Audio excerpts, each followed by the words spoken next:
ecosystem, complete ecosystem. It's not just only students, they come there and take classes and they leave home and they really go there like going to a school.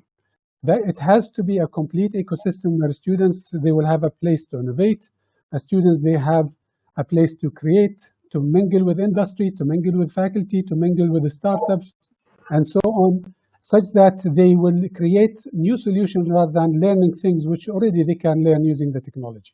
Now, creating this ecosystem is really very important, and I think universities, they should start now shifting towards having industry not only have a presence in the new campus, but giving the curricula, be part of designing the curricula, be part of delivering the curricula, and preparing the student to the future. Industry, they know better than us what is needed in the future. They are faster than universities. Having them really guide us and become part, that will help really in making the curriculum more relevant, more modern. Again, when you use new kind of technologies, because everybody is using about what technology do we use in order to, it's an enabler, and we should really use online technology as much as it really lends itself to really giving a quality education and complement the learning of the students. It cannot be thought as a leader for the whole thing, it is just only an enabler. So I think in the future, the curricula has to change in order to have innovation as a journey. So innovation has to be part of the curricula, part of the fabric. Is not only a course. Students from day one, we have to teach them the skills of innovation. And as they move on, we have to tell them the skills of entrepreneurship. And when they go and do their program, they should come with really disruptive ideas, come back to the university, to this ecosystem I talked about, where they can find solution. At the end of their study, maybe they will open their own companies, or maybe they could really go back to the companies and say, look, I am really a good innovative person. I can contribute to the company I'm working for it, and make the company to become an innovation company. The other one is... Excellent thoughts, Dr. Yusuf. We'll come back to you, sir, because we have a whole series of questions for you. Now, Dr. Nabil, would you like to address Dr. Karim? Yeah, thank you. Yeah, thank you. Thank you very much, Doctor. So I will take it from the point just presented. A need of an ecosystem and a need of having, that ecosystem helping the students to be ready for the future. So, Dr. Karim, if I take it from there and considering your international expertise, we are seeing today a lot of reports showing that the job market is changing. There is a lot of new skills required, innovations and other. 30% of the jobs might disappear and other. With your expertise, who are the main players you think that need to coordinate together to make this happen and to really create this kind of ecosystem that will prepare the students to be ready for the future workplace? Dr. Karim, please. Good evening, everyone. First of all, thank you very much for inviting me. It's really a pleasure for me to serve on this panel with my distinguished colleagues. First of all, of course, the gap between the supply and demand in the job market, especially in the region, is a chronic issue. It's not new. Of course, it will probably increase if we don't do the right things. If universities and the players that we'll be talking about in a few minutes won't be agile enough, and I think this is the main keywords, agility and adaptability are very important at this stage. I would say that, of course, the main players are the universities, the private sector, and the public sector. The changes we have seen in all sectors over the past 10 years, I would say, not only a few months, are unprecedented. But what we are seeing, or what we have been seeing in the past few months, is just a preview of the future. And if we don't react quickly, I'm afraid that this gap will increase even further in the future, and we have to be really very alert and very serious in tackling these issues. Now, if we talk about the golden triangle, what I will call the golden triangle, which is universities, private sector, and public sector, as Dr. Asaf has said, I don't want to dwell more on that, but I'll try to tackle that from a different angle. I think we have been thing. And as Dr. Abed has said, I will be very straightforward and very spontaneous. I think the private sector and the public sector have been blaming universities for not graduating the right skills. Universities have been blaming the public and private sector for not providing the support that is needed. I think now it's about the right time, or it's even overdue. I think universities must get much closer to the employers in everything they do, in designing the curriculum, in revisiting the programs that they are offering, in different sorts, in strategic advisory or focus groups or whatever. They need to engage the employers. We need to be much more impactful and effective in terms of internship opportunities, because this is also a chronic issue that we have experienced at this regional level.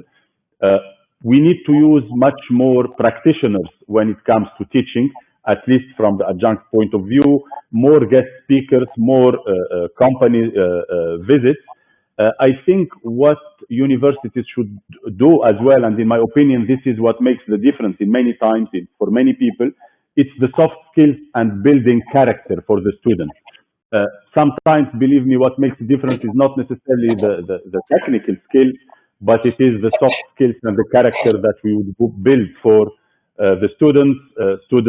For example, humble, resilient, eager to learn. And we saw over the past few months that resilience is very important for the students, how they adapted and how they will adapt even more in the future. Soft skills, Dr. Christopher has said some of them: emotional intelligence, digital skills, problem solving. I would add adaptability as well. I think from entrepreneurship point of view as well, this is really very important, because the public sector in the Arab region has saturated. We have more supply on the public sector, even the private sector in some cases, much more than what these sectors can adapt. The total employment in the public sector in the region is 29%. It is the double of the world average. This is a serious issue. And I think universities need to be fostering a well-directed entrepreneurship ecosystem. So the question is how we can turn our institutions into rethink tanks for industries, how we can help them address their issues through startups, digital startups that would focus on IT, on fintech, how we can help the entrepreneurs in raising capital through venture capitals and angel investors.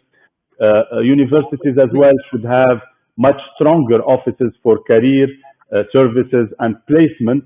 So in my opinion, again, to summarize, the main players in the golden triangle is universities, of course, private sector and public sector. We should stop blaming each other, and I think we should be very serious in addressing these issues and coming together to fix what must be fixed or what ought to be fixed. Otherwise, the gap will increase, and this won't be good for any of the players in the ecosystem. Thank you, Dr. Karim. Thank you. Thoughts. Yeah, very profound thoughts.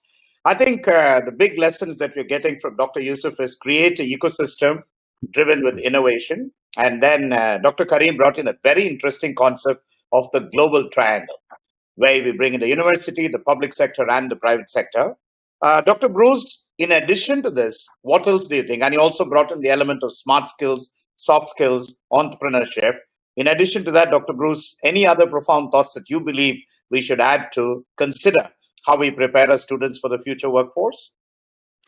Well, thank you for this opportunity to join this distinguished panel. And profound, well, okay, we'll see whether whether I can add profoundness to the different attributes or not. But you know, we have students who will be working 40 to 45 years or so, and they'll have regular changes of employment. They'll go zig and zag in different directions.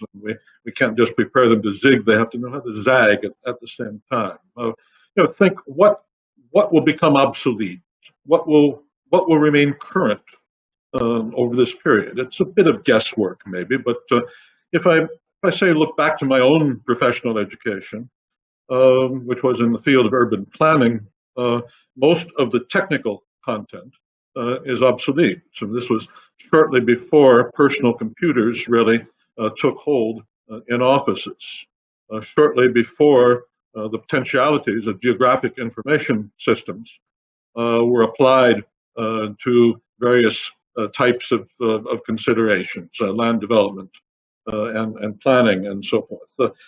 So techniques, methods there are obsolete. What are current are what you might call the more human-focused elements. What are people actually thinking about when they want to identify the good quality of life that they wish to experience in a city? And likewise, some of these attributes and intelligences that my colleagues on the panel have already pointed to, the capability to innovate, the social and emotional aspects of intelligence. Our students will still be dealing with real counterparts if they're in a negotiation table, and not necessarily robots driven by artificial intelligence as their partners in these discussions. And as has been mentioned by both panelists already, industry, professions, governmental agencies, or whoever the stakeholder groups are going to be important to us in making that determination as to what might be obsolete and what might be staying current. There's one other thought. We have an unprecedented quantity of information from a huge variety of sources, and more is pouring in all the time. So overload in some cases, in many senses. So the nature, being able to weigh the quality of that information, what is most accurate, what's most valuable for the particular purpose, how is that information communicated? You can say what big data maybe can say, but how is the big data being interpreted and communicating to an audience? And does having more data, more information, more noise, you might say, out in the field, end up leading to better decisions? So there's an element, I think, of the significance of healthy skepticism, you might say, not just critical thinking in the abstract, but critique as applied to specific contexts, say, on the basis of the information overload or the imperfect information that you have on hand. Just to close with another element from my own background. Years ago, it was sort of the holy grail, sort of what everyone wanted, to get a geographic database that would serve multiple purposes. So you have current land use, ownership information, tax information, property value, access to utilities, etc. All of that in a single multiple purpose geographic database. Well, most places have that now. Most cities certainly have that now. All that information has been brought together, but does that mean making better decisions? That's the thing that I think we're not as certain about. And I think it's very valuable for students facing uncertain times to be grounded in practical, effective, thoughtful decision making, particularly if they aspire to a leadership position where they'll have to be making these decisions possibly at the spur of the moment. Thank you very much, Dr. Bruce. That's very interesting.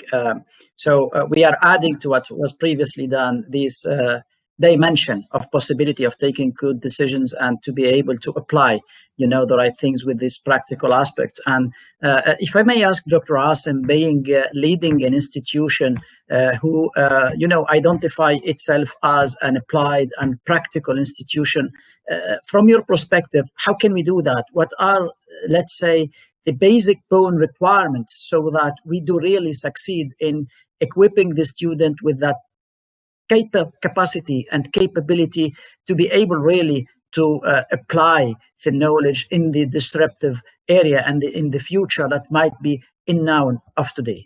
Dr. Asim, please. Well, first of all, I want to thank Dr. Baidas for this kind of invitation, and also thank you for giving me the opportunity to join such a distinguished panel. Now, I want to answer it in two parts. First of all, I want to state that the talk about what Dr. Beda started with is asking, are we at the edge of chaos? I'm very optimistic person. I would say we are always at the edge of opportunities rather than chaos. But chaos, and in response also to the question you put, Dr. Nabil, really chaos will come if we don't act fast enough. I think this is where it is, and then that's why we really need to put a lot of effort in preparing our students for the future, for what is coming. And the other point that was raised, and that is the point about COVID-19, and that COVID-19 did not destroy but uncover things, and I fully agree with that. I mean, there are so many lessons that we can learn from COVID-19, and one of them is that this need of disruptive innovation and how we can actually catch up with the means of disruptive learning as well. What really happened with COVID-19 is it actually opened our eyes. It gave us a lot to think about. It showed us that really you can get into chaos if you are not ready.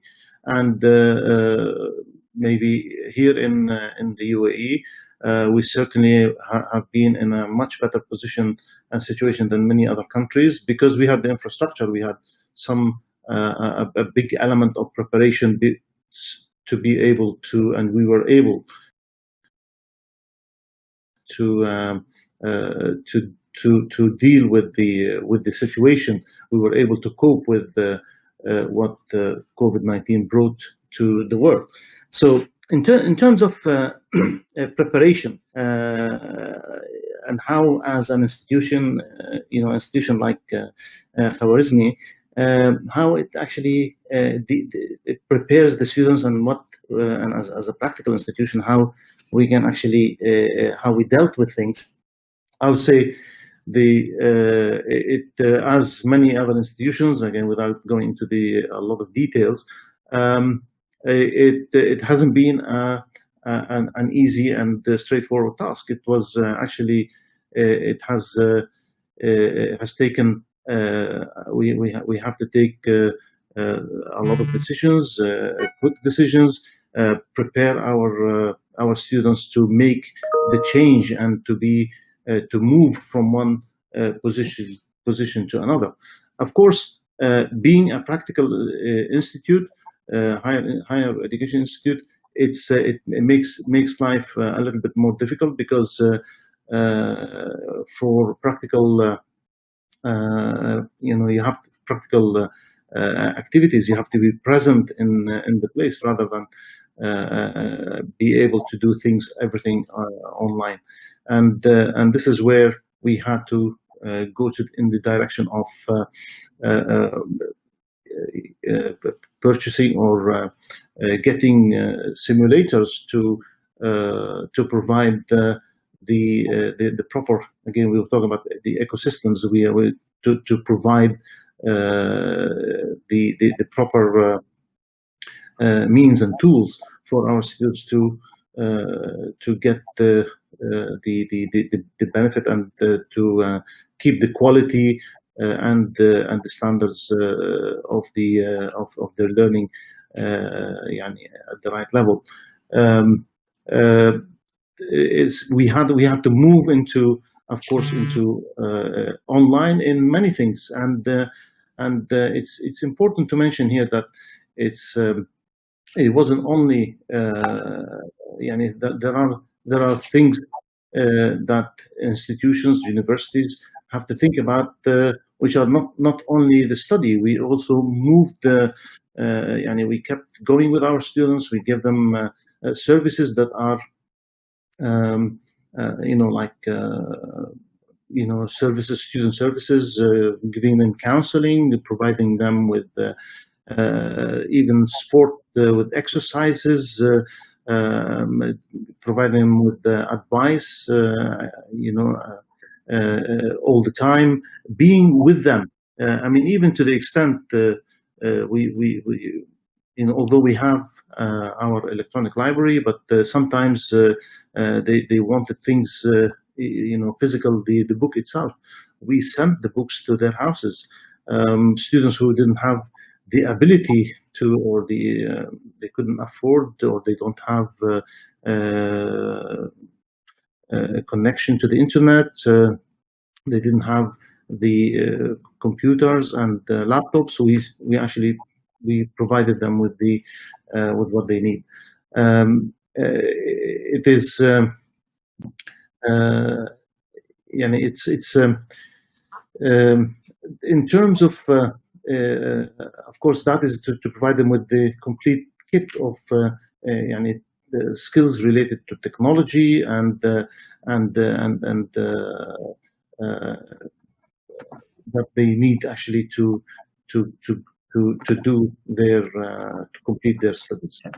Thank you very much, Dr. Hassan. Dr. Christopher, you might want to jump on the next point. You guys carry on. Can I take something here? I remember when we talk about Dr. Bruce, what became obsolete later. In the 60s, we used to have what we used to call the calculator, the ruler. That was a calculator. And then later we had a calculator.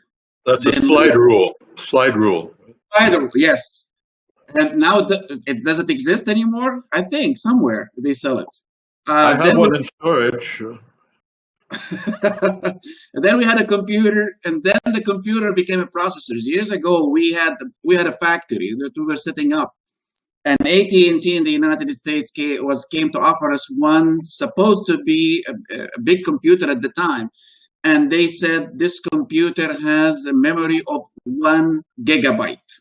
That was in '87, and we said, "Wow, 1 gigabyte, a computer? What are we going to do with that?" Today, you know what 1 gigabyte would do to you. We're talking about with the tetras. So the language is changing. Are we ready for it? I don't think, and I like the concept of Dr. Bruce, what he said. We need to think what could become obsolete in the future. That's a very good benchmarking, because we have not been looking at it into the directions. We look at what is currently valid today, but we are discovering today what has been valid today. Tomorrow morning, when we wake up, it is an obsolete. That's how fast things are moving. And I would like to start with a quick poll, if I may, asking our gentlemen. We've got a few good questions by the attendees. If you can look at it, so when we get to the points to answer them. But let me start a poll to get the feel of our attendees, what they think. This is the first poll. Rate current higher education. How do you?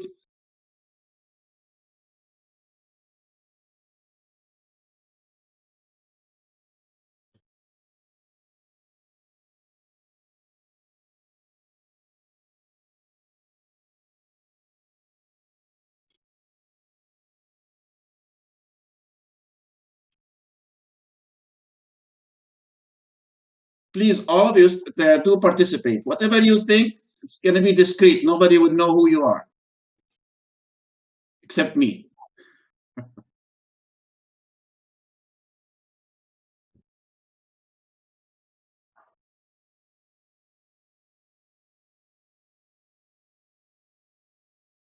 Okay. For those who answered, we have 3.5 rating for higher education. Not bad, I think. Let me start the second one. Rate current education from elementary all the way to high school.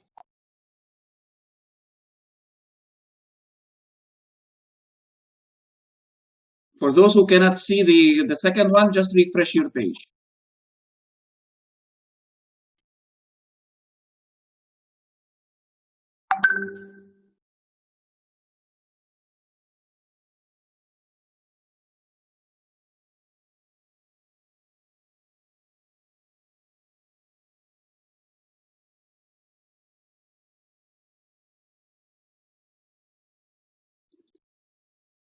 Who's guys? Please don't touch the polls.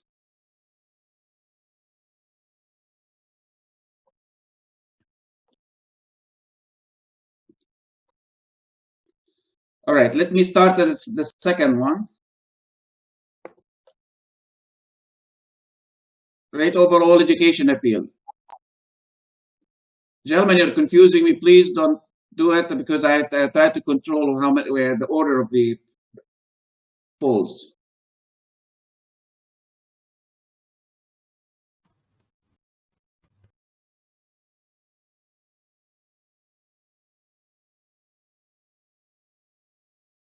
$3.7. I'd like to start on the last one here. Now you can answer as many of you want to. How can we best prepare students' future work and current labor force for what is next in the transformational age? Less class time, more training, balanced, more field experts, mentoring students.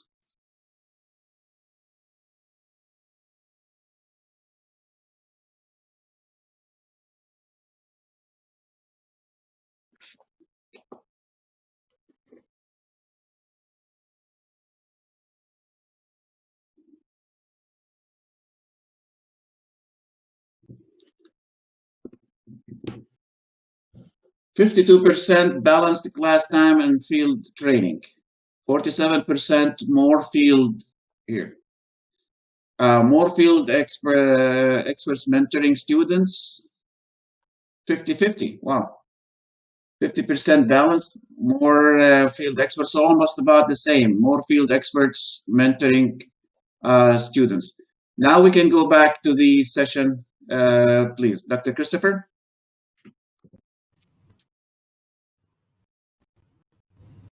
Dr. Christopher. Thank you, Dr. Abbott. I think it's been a fascinating conversation in terms of different perspectives from amazing professionals. The last few years, we've seen lots of interesting research on the kind of skills and talents that are required for students to stay ahead, to be relevant for the future workforce. The World Economic Forum has a series of lists, which was originally prepared in 2015, revised in 2018, which had the 10 most important future skills and talents required for future workforce. Of course, there are other rankings like this, like the Institute of Future Studies, Future of Work Institute, so on and so forth. So my question to Dr. Bruce is that how do we as higher education institutions do that extra bit to prepare? Because we also, caught in with the regulatory system, which requires us to do a set of things. But in addition to that, how do we prepare our students with the right skills and talents which are relevant for the future of work? Dr. Bruce. Right. Okay. Off the top of my head, just a couple of things, and I'm sure others will want to chime in. If you look at, if you're looking ahead at the future, some changes, some disruptions, some trajectories are predictable. Some are uncertain. Some, like COVID-19, are totally unpredictable. I think the responses, the skills that are relevant to each of these, I think might differ a bit from situation to situation. If you look at one that's somewhat predictable, I mean, we're aware of the consequences of climate change, for example. This suggests capabilities in terms of the technologies involved in addressing the climate change issue. It also suggests, though, a focus as well on public policy in the California no emission car mandate by 2035 or whatever. If you look at partly unpredictable ones, the prominence of social media. I mean, it could have been predicted that social media would be widely used. I don't think many predicted there would be debate about its influence on the election process in the United States, at least not before 2015. The nature of posts, Twitter and the like, that have gone viral. I mean, there are COVID-19 parallels there, perhaps. And then, as we've already discussed, the totally unpredictable consequences for retailing, for education, for the like of the pandemic. If the disruptions that we as educational institutions can identify all of these, and I think custom design the skills capabilities that we wish to enhance in our students appropriately. But I think in many cases there are going to be a balance between the technical content and the soft skills content, much of which, according to one of the last polls, suggested a relationship between getting that by field study, by internship, by actual connections with industry.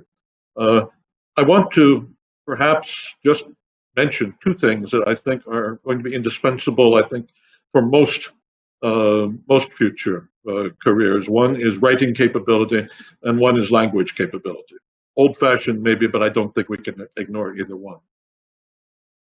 Thank you, Dr. Bruce. Dr. Nabil? Thank you, Dr. Bruce. So we are debating around the future, and Dr. Bruce noted very clearly that there are things that are predictable. We could guess the role of the social media and social platform in various aspects, but we cannot predict it, or we could not predict it in some others. And I want to mention one example here when addressing the question to Dr. Asim. I remember in 1999 till 2001, there were the first prototype of wireless payment card, and this was experimented in Europe. But unfortunately, the acceptance of the user to that technology was so bad, and then that prototype was like a failure. So in addition to what is happening, we cannot predict how the society will react. It is the same also about our students. So Dr. Asim, from your perspective, what else can we do to accommodate those students with their expectation? Because more or less, we are saying that even the expectation of the students and how they're going to react is something we cannot predict. Is it really on the digitalization of the education? Is there a difference between a digital education and the smart education? And what else can we do really to let those long talent acquire the required skills and in a very simple way meet their expectation? Is it in delivery mode? Is it in curricular design? What do you think about it? Yeah, thank you very much. What you mentioned right now are actually tools that these tools will use anyway in terms of delivery, e-learning, online learning, and the method of delivery. I will say these are tools that we will use in many cases to pass the knowledge and the experience to our students. Now, what is more important here is to be able to see the future for our students, and to see the future meaning understanding what's going to what is expected, what's going to happen, what sort of jobs are expected in the future. Not long ago, I came across, or actually I received a publication prepared by the Future Foresight Foundation in Abu Dhabi, and this publication is taken from I think it's a summary of information coming from Foresight expert Thomas Frey. Now, what it says that there are 157 new jobs will come up by 2040, and they listed all these jobs and the details of the jobs and so on. Now, there are things that really we've seen a lot of them now. We are talking about robots, drones, AI, self-driving vehicles, blockchain, 3D printing, and so on and so forth. Again, the issue that we are facing now is the speed of things. really, talking about AI, we can't say that AI is the job of the future anymore. AI and the drones and robots, they are with us. They are part of our daily life now, and we have to have that level of speed. In fact, to be able to come up with solutions and to see what is going to and prepare programs, prepare curriculum that suit our students in the future. And unless we act fast, unless we come together, unless we really put plans fast right now, it will be very difficult. Very interestingly, also in the last few days, I came across a video that says, well, we don't need 5G now because 6G is there. So this is how fast things are, and I think this is where where we have to be. The things we have to be aware of in terms of skills. Now we really need to equip our students with the right skills. There are some generic skills that we need to provide with them. The most important of them, the critical thinking, communication skills, creativity. Want them to be creative, to be able to collaborate. Now these are generic skills that will be needed anytime in now and in the future. And the other thing we have to have is to provide them with leadership skills. Now this is where again the challenge is. In fact, I believe that one of the things that we need to prepare ourselves for is to find the right faculty, the right people who have that level of skills, and they have the level of visionary, their vision or visionary level, to be able to pass it to our students and prepare them for.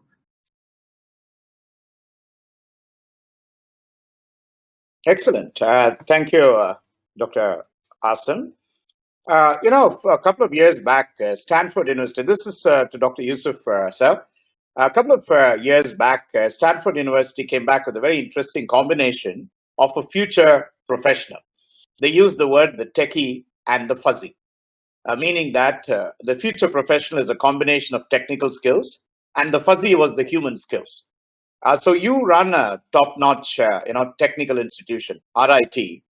Now, from your perspective of running a highly respected technology institution, how do you plan to combine the two? I know you're very good in providing the technical skills, but in the future, it's going to be a combination of human plus technical skills.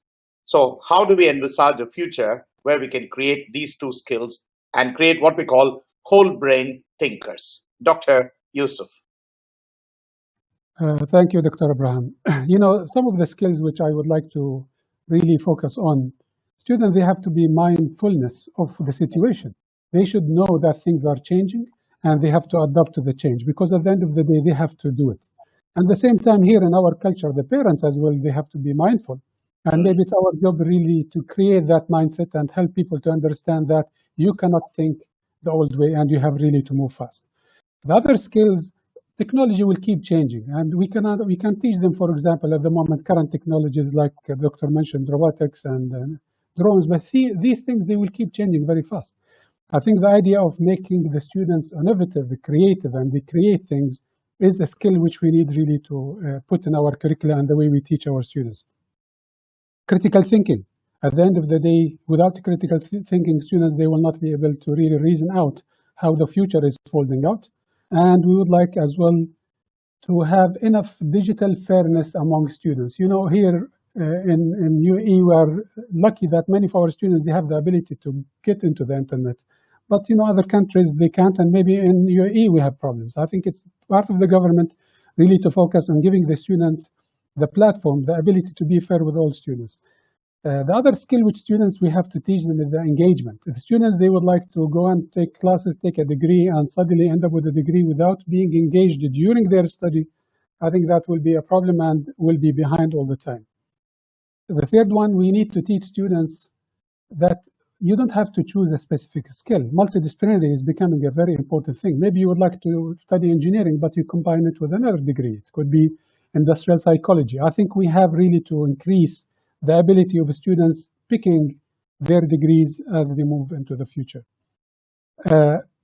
Now, as I mentioned, at RIT Dubai, we felt that this is very important. So we made innovation as a journey within the curricula. So we teach students how to be innovative. We teach them the skills in the courses. And then after that, when they go to the co-op program, we ask them in order to find a problem which the industry they are facing and bring it back and let the industry and our faculty, they help you. And actually 80% of our faculty, they come from industry. We focus that faculty, they should have the experience with industry, the innovation before becoming a faculty. The more we have of those faculty, the more actually we are giving the students more opportunity to understand the world beyond the boundaries of the university.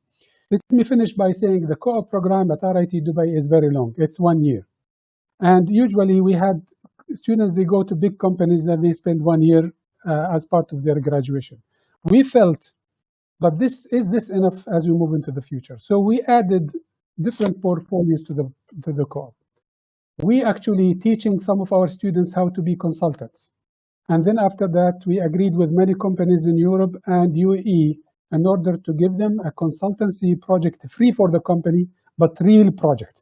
And the students, they will learn to be the consultant. And actually, they are so good to be joining PwC, KPMG because of that.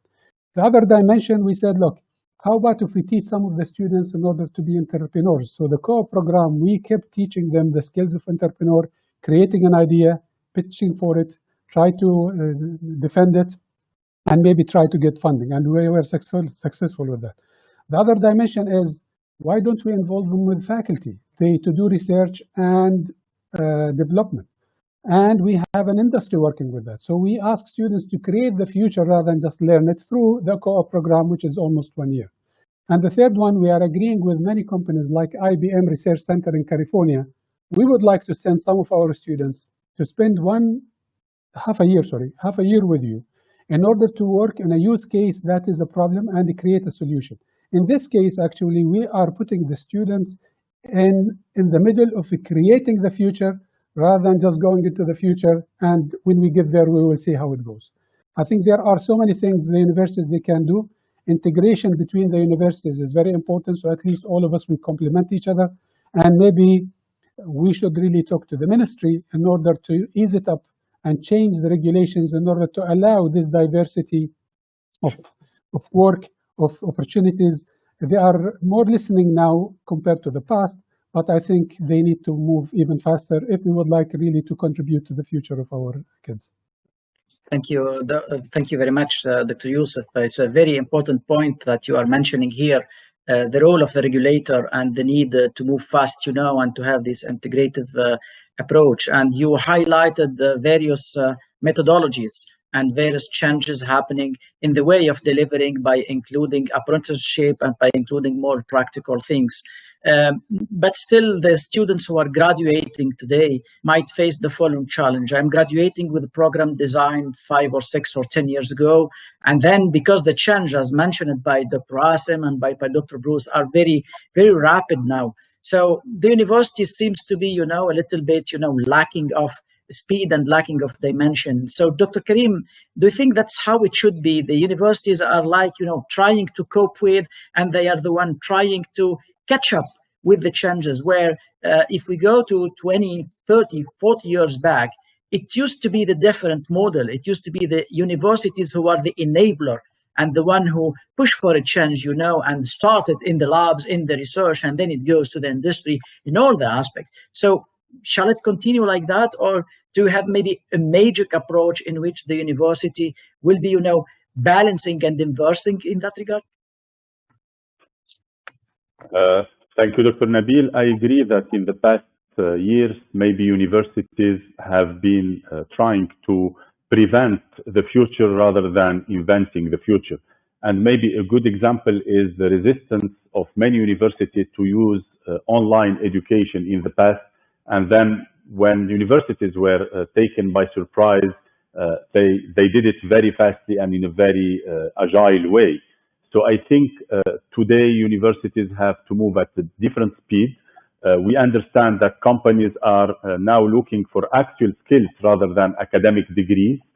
So they are looking really for the skills before maybe a degree, a certificate would be enough to get employed. Today, companies have different needs and have different expectations from what they used to have in the past. So definitely universities have to move much faster, but they cannot do this alone. They have to do it with the private sector again, with the public sector, and in some countries where there are regulations of higher education, of course, the ministries and the related authorities must join. There are so many things that they can do together. Of course, I don't want to add to what has been said, but I would focus much more on the skills that are needed on the job market now. And in addition to WEF, the World Economic Forum, there are other ranking of the importance of new skills like Forbes, etc., where we are surprised sometimes to find that technical skills are becoming number 8 out of 10, etc., while other skills are becoming much more important. I'm a strong believer in soft skills.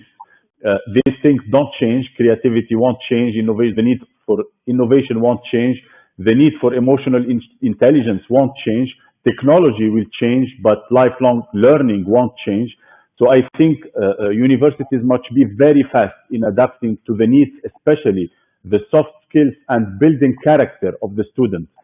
You can see that if you look at different companies, those who have succeeded in the past few months had a leadership and management that have character, not necessarily leadership that have technical skills.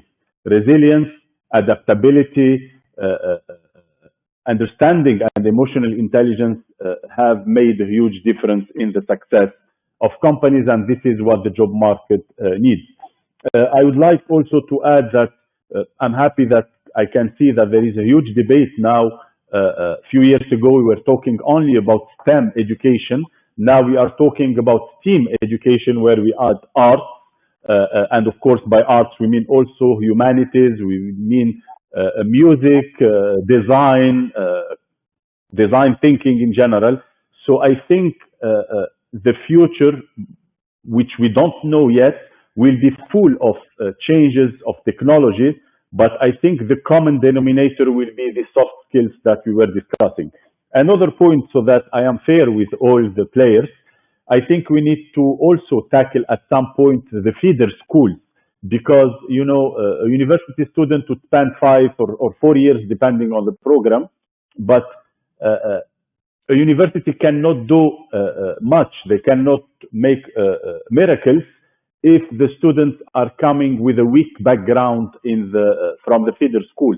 I think this also needs a serious look, so that the pace at which the university can impact the students is much faster. So this is more or less what I wanted to say. But also I think we should, I mean, for example, at Ajman University, we focus a lot on co-curricular activities. I don't like the word extracurricular activities, because I think now they are becoming an integral part of the learning experience.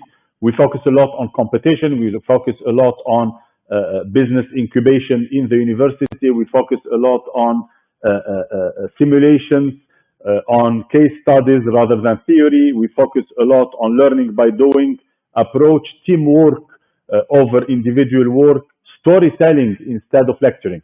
This is a generation that is Twitter-oriented. They cannot write more than 104 characters. This is a generation of story on Instagram. This is a generation of TikTok. This is a generation that is very not as patient as the other generations. So they really need a completely different approach. And I hope that the university will cope with the students, because I think the students sometimes have a much faster pace than, in some cases, sorry about that, but even more faster than faculty members. And as I said, the expectations have changed. we have to train faculty members to cope with this change. In some cases, I'm asked whether robots will replace teachers. I always say no, but faculty members who can handle technology will replace faculty members who cannot handle technology. That's the change that will happen in the future, and that we are already seeing now in different universities. May I inject one comment, if I please, Dr. Christopher? Years ago, in 2004, we started with e-learning project in the Arab world. We've developed that and we introduced it. We had a major challenge and refusal by not the institutions themselves, but the educators, the instructors, the teachers. The bigger challenge of it was at the time, and I like what you said, Dr. Karim, is they like their tweets of 100 words or 140 words. Current generation, back in 2004, with the millennials, they actually like to communicate together in pulses, short messages, text messages. My nephew, years ago, back in 2005, I was at their house watching a football game, texting his friends around the world about what they feel and they like. Now, we introduced that in the design of our e-learning package, that to show the universities provide students freedom of time and space and the ability to communicate in their own ways. That was refused. And I still think there is a bigger hurdle today to get those educators convinced that the way this generation think and walk ahead is different. 2014, we did a conference workshop with the Association of Arab Universities for 43 universities around the Arab world to discover how prepared the universities are in 2018. And I am sure you gentlemen could answer the findings of that workshop in 2020. Thank you, Dr. Christopher.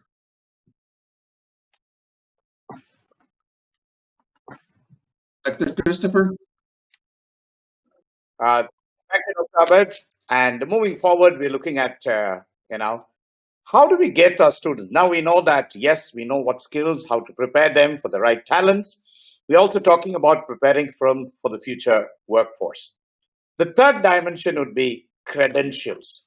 Because at the end of the day, yes, a student would have the right skills, the right talents, but in terms of credentials, if they have to gain the right credentials that are accepted by the industry, by the public sector, by future employers, what is it that we need to do as higher education institutions to ensure that we have or we prepare these students with the right credentials? Dr. Yusuf, this question is for you, so you can start sharing your thoughts. Sorry, Abraham, can you be more specific in the question? Yeah, credentials. So we spoke about skills and talents.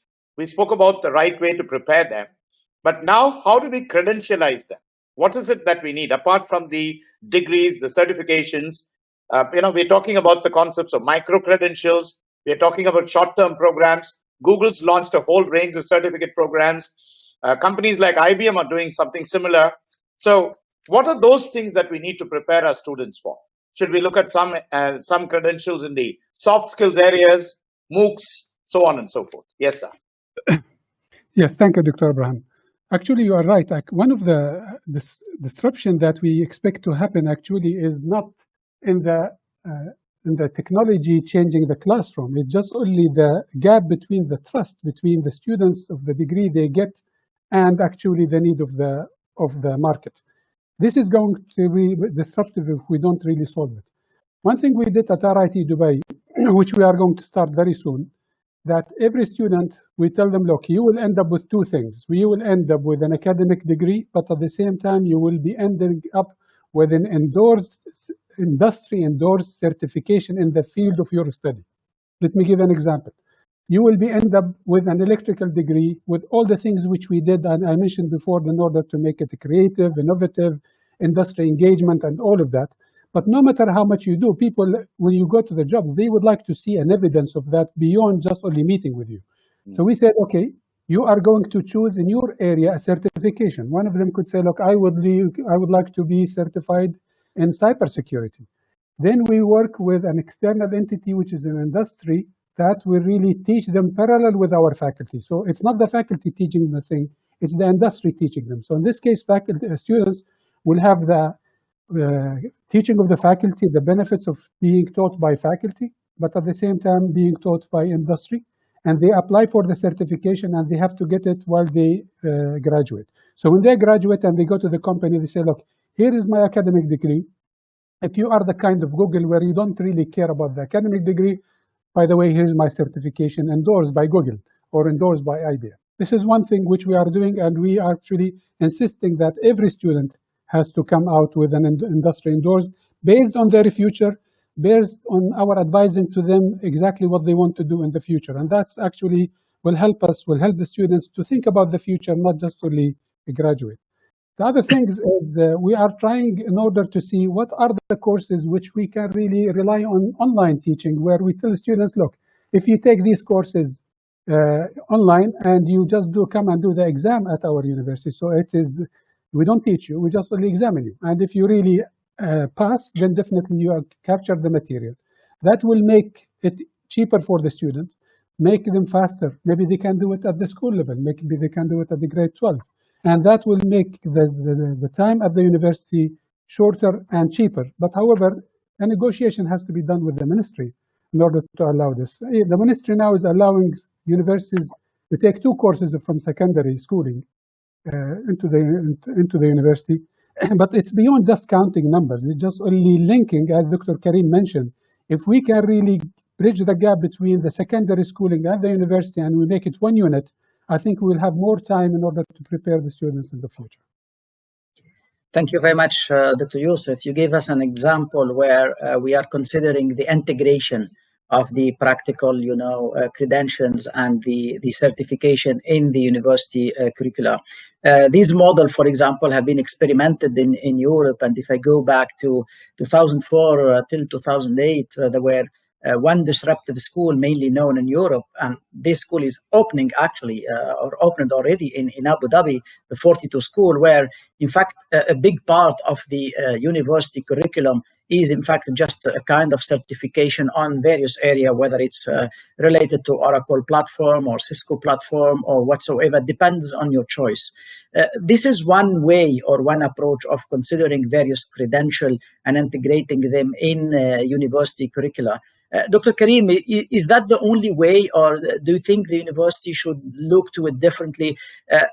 Does it have to be embedded in the university curriculum, or shall we give more freedom, and more personalized educational template to the learners so that they will find their way of getting the credential and what and why and how and when, and then maybe university should have just a way of evaluating it? What is your call in that?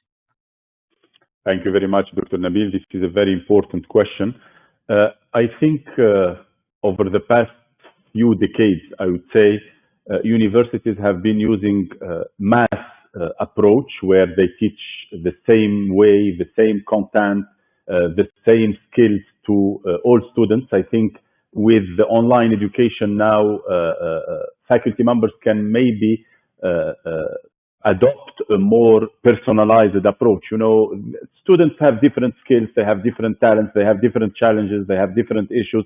Some of them understand better through video, some of them understand better through audio, some others are more visual.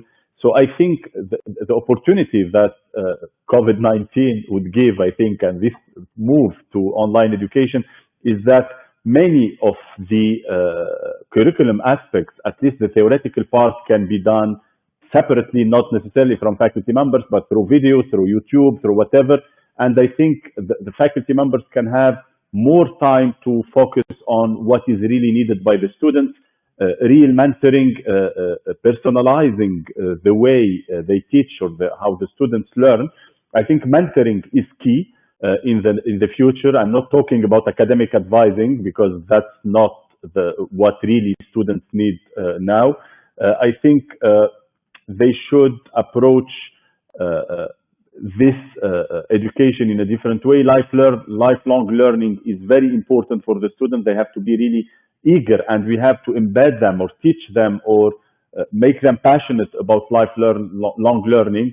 Skills are changing very fast, and I think students and adults should always be keen to learn throughout their career. I was reading a few days ago that on average now people change their job. On average, they change their job 6 times in their lifetime.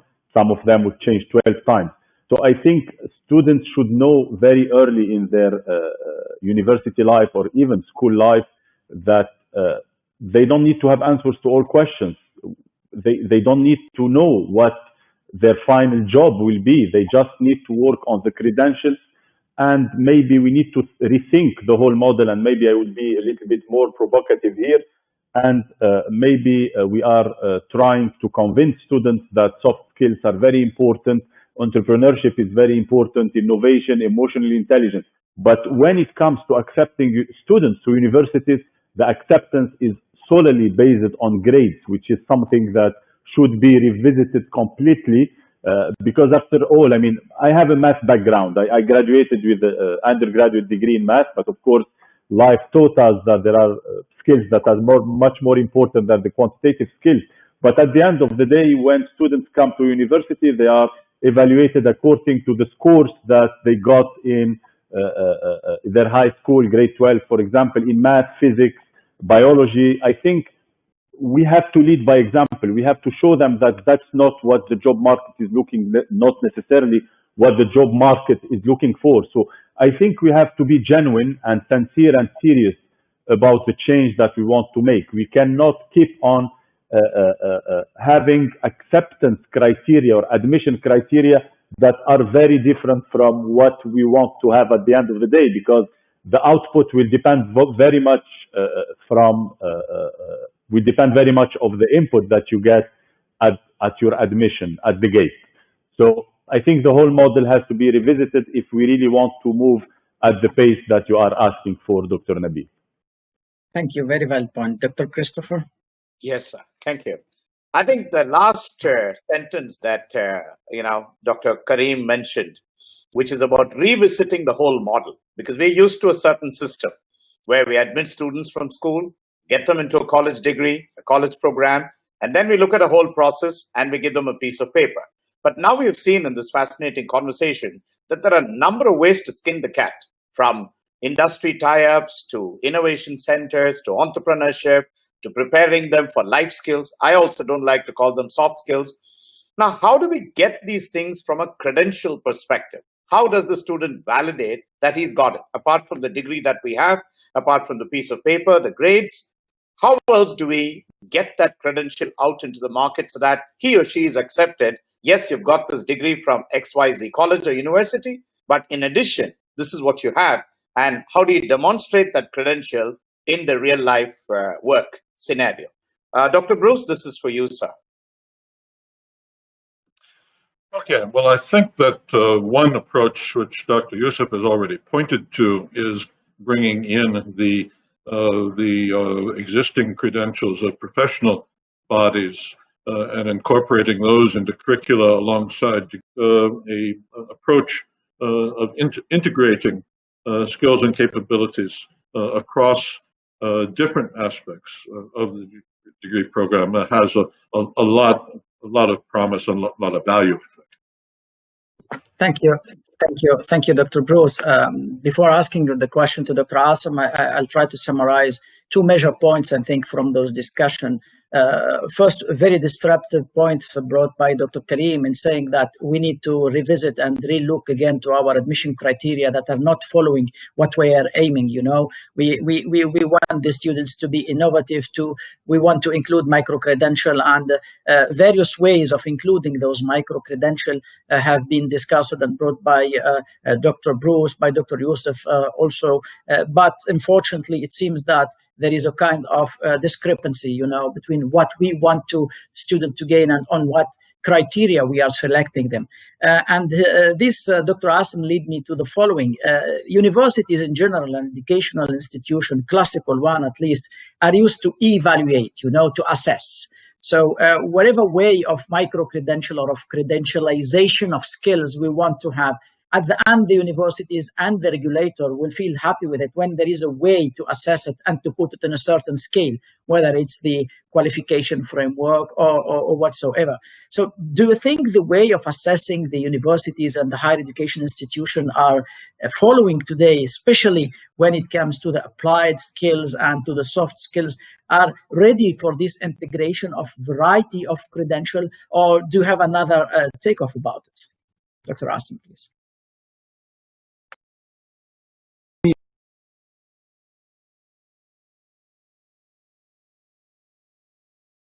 We don't hear you, Dr. Asim. Maybe you are muted.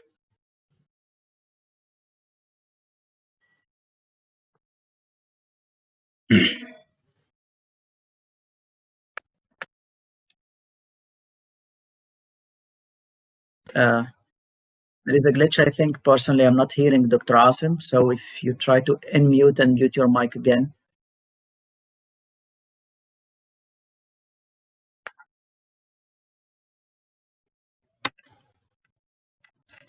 We can't hear Dr. Asim. Dr. Abid, can you intervene and check why? Maybe Dr. Asim, you might try to disconnect and connect again, so that the voice will be back. I think there is a small glitch here. Can you try again, talk, Dr. Asim?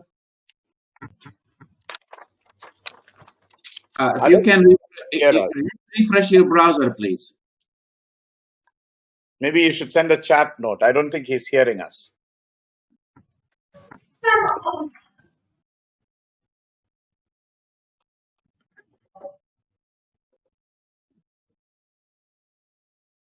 Dr. Asim, we are.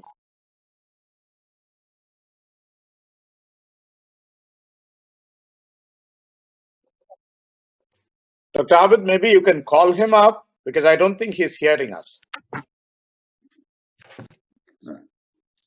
Meanwhile, we can move on to the next question and come back to Dr. Asim, if it's okay with all of us.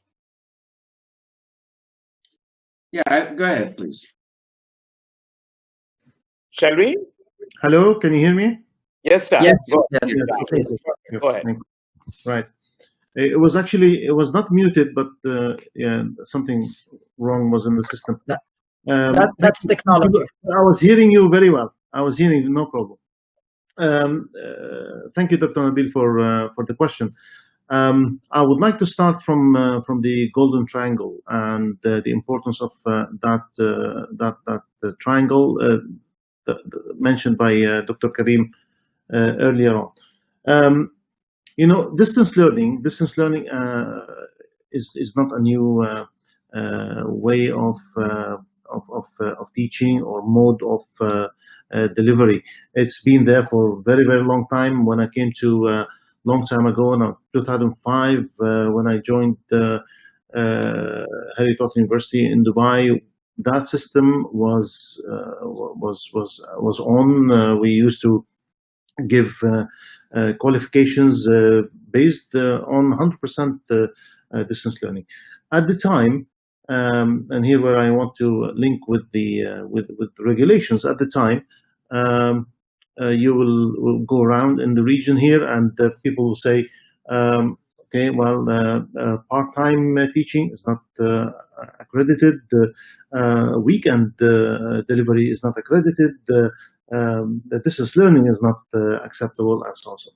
I think that was related to the maturity of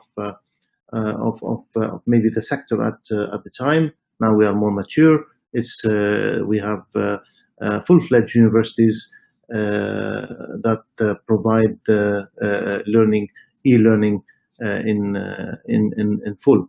Now, I just want to make that point,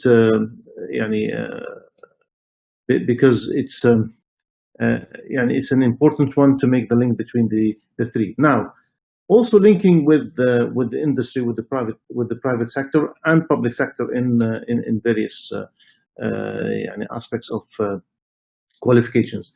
In KIC, we introduced 2 new health science programs, respiratory care and emergency medical care.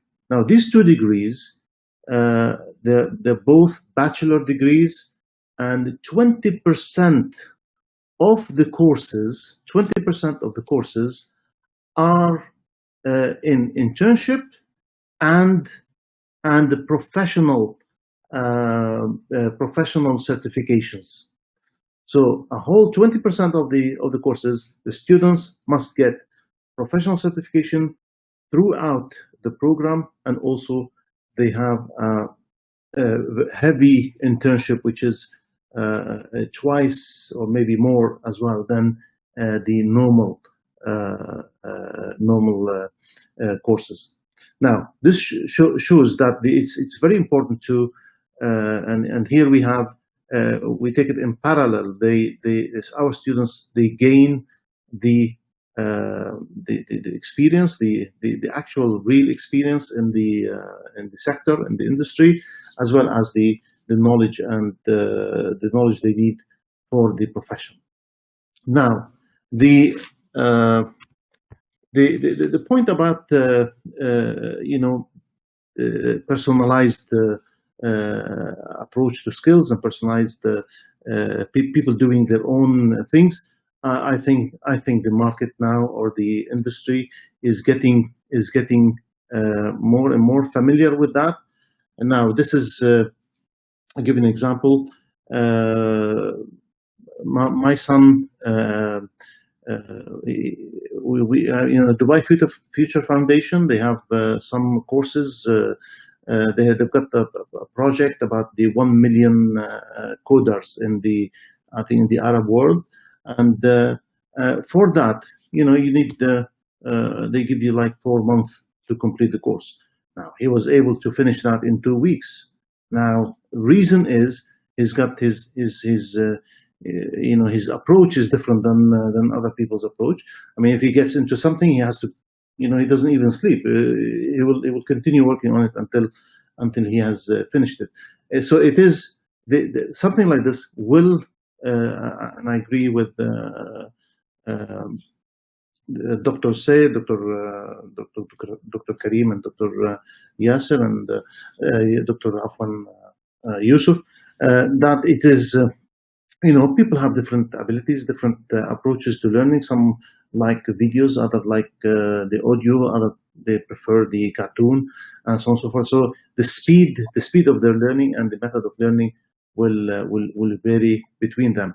And I fully support that the whole model needs to be revisited, because the current model is slow, and maybe it needs also to mature to reach that level.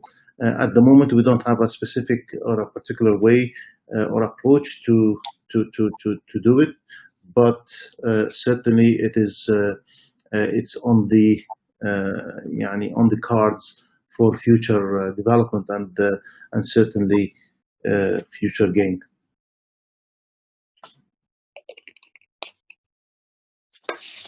Thank you, Dr. Hassan. Dr. Bruce, I'm going to get into a philosophic trajectory now. We've now seen the pandemic creating new kinds of normals, as we call it. We have students who are opening up and who are sitting in different perspectives at home. We have teachers who have to learn new kinds of skills. And we have a big responsibility of preparing them for the future.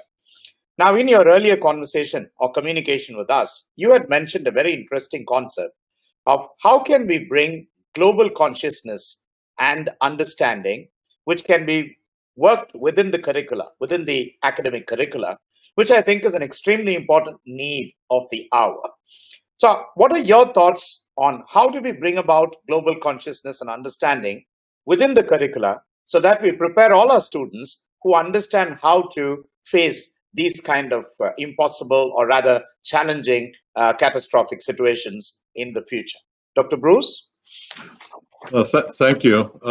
I touched on that just a little in my last statement, but I'll elaborate a bit. There's no shortcut, really. Global consciousness requires global exposure.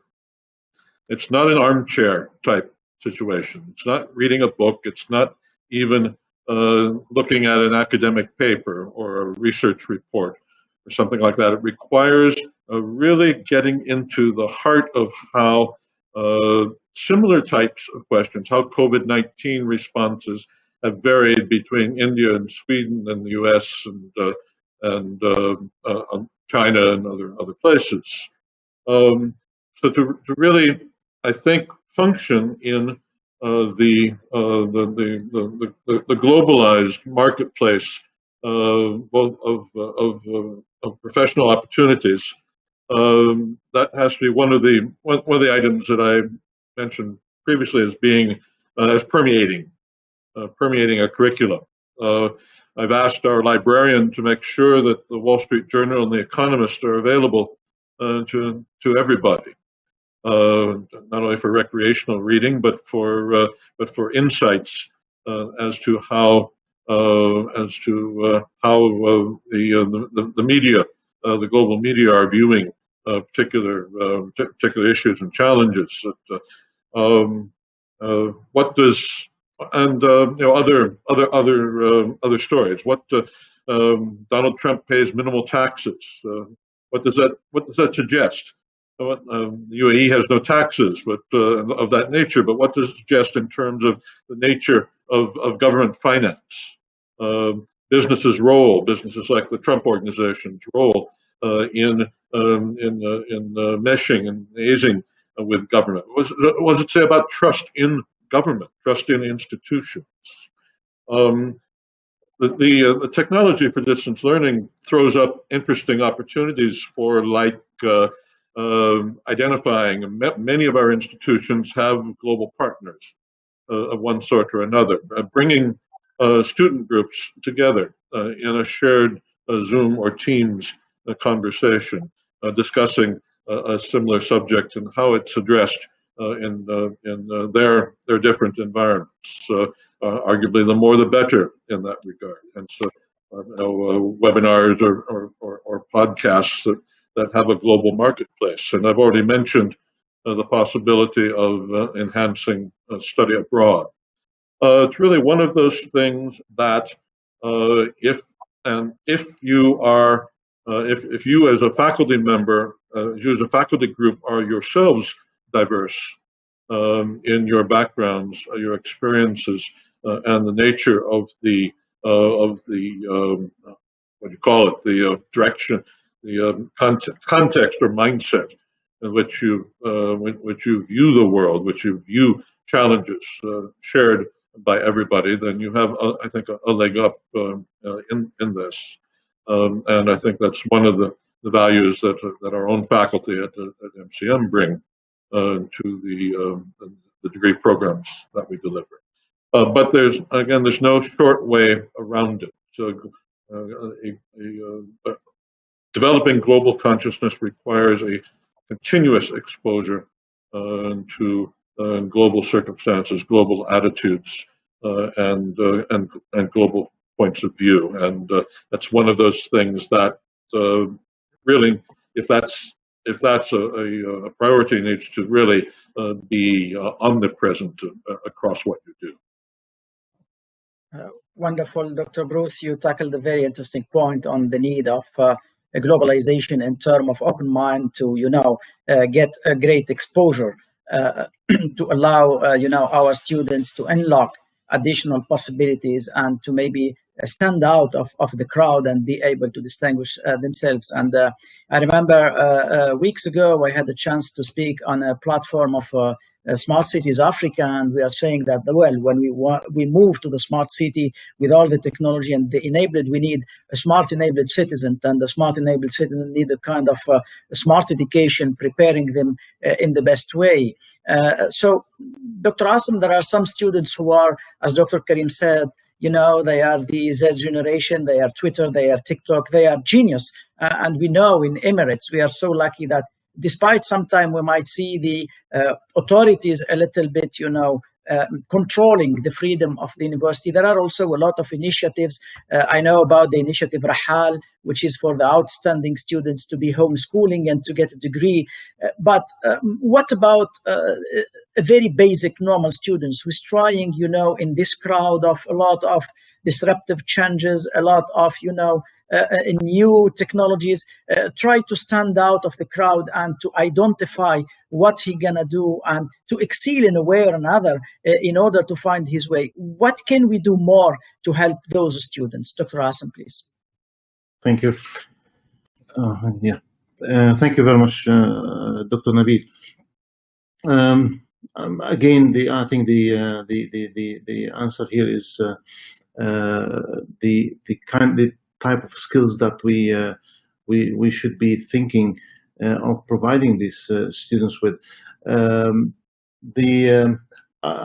For sure, the bringing the element of internationalization into our practices, into our curriculum, making the students global students, and providing them with the ability to communicate well and to share their views and their thoughts and their knowledge with the other students across the world, being able to join industries outside of the industries that are in the local community or local area. That will certainly will bring another dimension to the students. I've actually been involved in the past with engaging students with competitions, international competitions, with teams from different universities in the UAE, competing with other students in internationally, in a very demanding competition where you really have to show your skills and talent. And I think when you're put in this kind of situation, then you can shine. You will show your skills and also be able to benchmark your abilities with the abilities of the others, and this will be a very useful thing. One of the other things that we tried in the past and was really very successful is to have again, and it's a point about collaboration between universities in the world, and not just in the one country. And this is where you have students who creating teams of students from different institutions and mix them to become at one team from different countries, different locations, and where they can work together as a team and compete with others, and that actually again sharpen the skills of the students, make them bring confidence to who they are, and also they will make them feel more sure about what they learn and how they have they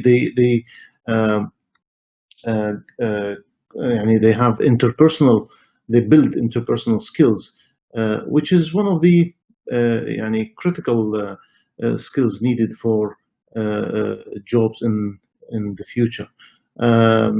Now, I think even saying that the world is a small village is an exaggeration. I think people are much more closer than that, and to provide them with the ability to integrate with others, provide them the ability to use their interpersonal skills will certainly give them that the edge.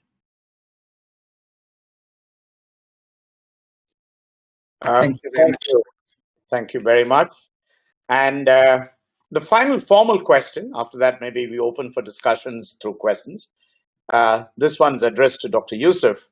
You are again running a very futuristic institution, but generally, apart from what you do at RIT, if we have to envisage the future university, the university of the future, how would you envisage that university, which can open up a whole world of possibilities for students and, of course, for all the other stakeholders?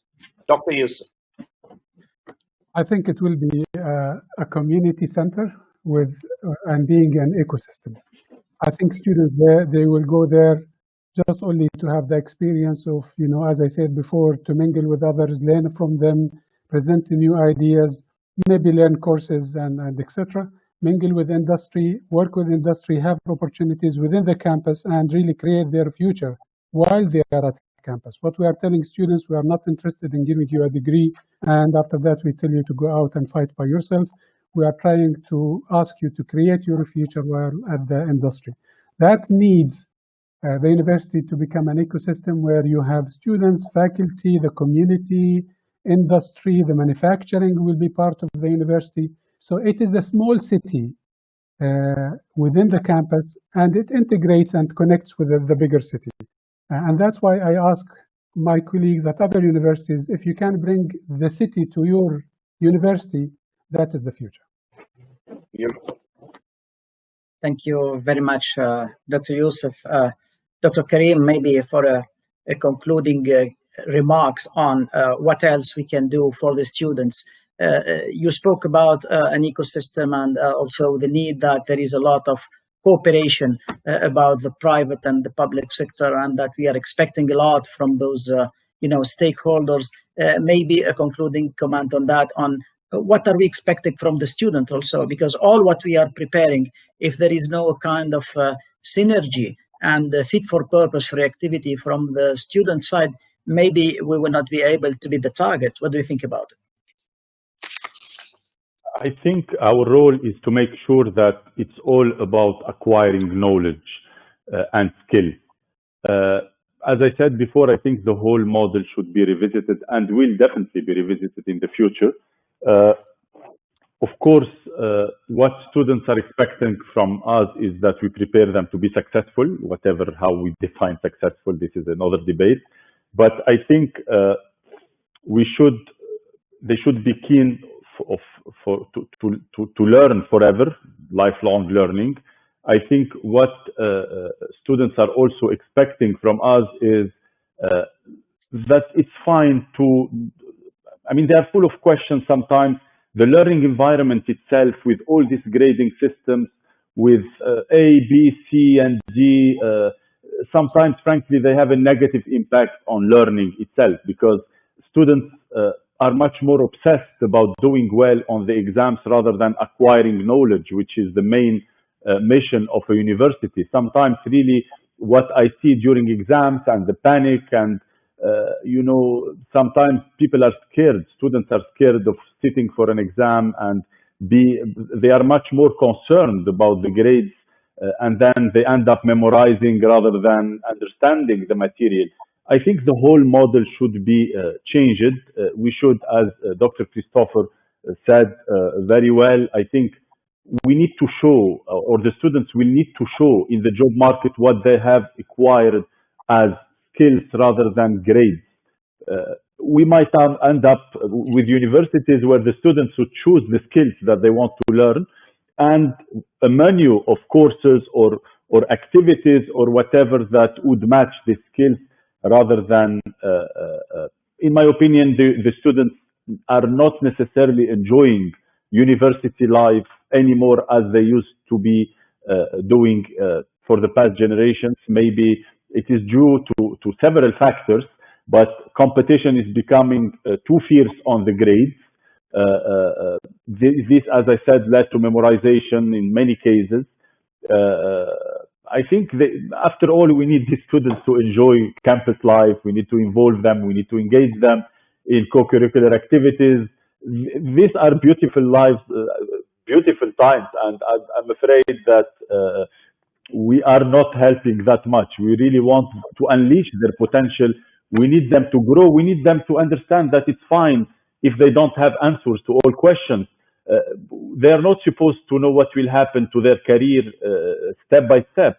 We are here to open their mind, to graduate, as I always say, well-rounded minds rather than, sorry for the word, nerds who know only how to do quantitative measures. Life is so complicated that it's fine to fail sometimes. It's fine to hesitate. It's fine. That's how learning, what learning is about. And I think I would comment maybe a final comment. Everything should start very early in their age. We were talking about a global mindset. We were talking about innovation, about creativity. Believe me, it starts at the family level, at the parents level. If you are talking about globalization, the parents should really appreciate the different cultures genuinely and open the appetite of their kids to travel and explore the world. If we are talking about innovation and creativity, the parents should promote and cherish that, not that the kids, when they make a mistake, then they are punished. They are so really it starts very early age, and I think the parents should be aware of that. Sometimes they do things that would kill creativity, would kill innovation, would make their kids not want to explore the world. So I think the whole model should be revisited, and now the ecosystem. I think I have more questions than answers. I think the ecosystem should involve the parents. What I see now with my daughters, I mean, the parents are becoming an integral part of the learning with this online teaching. I think even the parents should be trained at a very early age. There are some parents who are educated, some parents who are open-minded, some others are not very much genuinely with innovation and creativity as much as they pretend or they think they are. Thank you, Dr. Karim. Dr. Badis, if you allow me, I want to throw an open question to everyone. I think through the discussion, we all agreed that there are changes happening and changes needed in various levels, whether in the education system or in the credential or in the way we are doing things. Maybe an open question, who should take the lead on that and how should that happen? Shall we wait for a pandemic, or a disruptive situation like the COVID that pushed a lot of things? Shall it be the public sector and the, authorities and ministries, or should it be the student themselves is pushing for that I wanted to make it like an open question and maybe give you a good transition to go to some conclusive remark maybe. Thank you very much. Just give me 1 second, if I may, please. We all talked about in terms of the what should be done, what should not, the skills that is necessary to actually start getting the students equipped to go into the business world, trying to understand what is the mindsets. We always say in branding, unless you can create a social impact that it changes people's lives, whatever you will do is worthless in the long term. And this is proven true with the pandemic. That's why we have what we call firms of endearment. This is why we call corporate social responsibilities. Universities has been lagging into that field. They focused in terms of how do we get the students intelligently equipped with all what is necessary to know how to do things, how to build things. And that has been systematically based on what was before, but never been onto thinking how to change these people's lives, how to engage in people's passion, what moves people to action, because they are, at the end of the day, they are the market. We have been focused on the students. We have been focused on the type of curriculums. We have focused on the industries.